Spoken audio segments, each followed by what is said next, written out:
বেসরকারি television channel আইতে হিজাব পরে টক শোতে যুক্ত হওয়া যাবে না বলে জানানো হয় বৈষম্য বিরোধী ছাত্র আন্দোলনের সহ সমন্বয়ক নাফিসা ইসলাম সাকাফিকে। আর এটা নিয়ে সামাজিক যোগাযোগ মাধ্যমে বেশ আলোচনা সমালোচনাও হচ্ছে। নেটিজেনদের অনেকেই বলছেন বিবিসি, ডয়েচ ভেলে, CNN তো মুসলিম মেয়েরা হিজাব নেকাব পরে অহরহ সাক্ষাৎকার দিচ্ছে, টক শো এর মতো বিভিন্ন উপস্থাপনায় যাচ্ছে, কই আমরা তো সমস্যা দেখতে পাচ্ছি না। কিন্তু হিজাব নেকাব নিয়ে চ্যানেল আইয়ের সমস্যাটা কি তাহলে?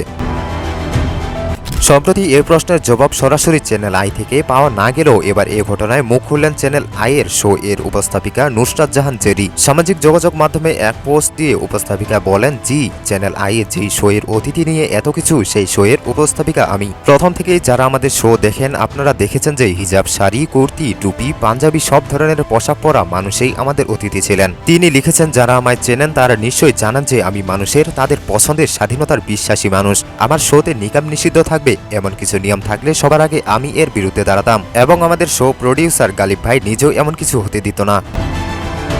চ্যানেল আই কর্তৃপক্ষ নো হিজাব নো নিকাব রুলস দেয়নি দাবি করে উপস্থাপিকা বলেন, চ্যানেল আই কর্তৃপক্ষ আমায় কোনোদিন নো হিজাব নো নিকাব রুলস দেয়নি এবং আমার জানা মতে কাউকেই দেয়নি। পুরো ব্যাপারটা এমন মিসকমিউনিকেশন হয়েছে যে এখনো কি বলবো ভাবছি। এদিকে বর্তমান সময়ের জনপ্রিয় সঙ্গীত শিল্পী তাসরিফ খান আমার মনে হয় পরিচয় করিয়ে দেওয়ার খুব একটা দরকার নেই। সম্প্রতি নিজের ভেরিফাইড পেজ থেকে একটি পোস্ট দিয়েছেন, যেখানে উল্লেখ করেছেন যে একের পর এক মানুষের বিয়ে দেখার জন্যই পৃথিবীতে বেঁচে আছি। হ্যাঁ, এটাই বাস্তব।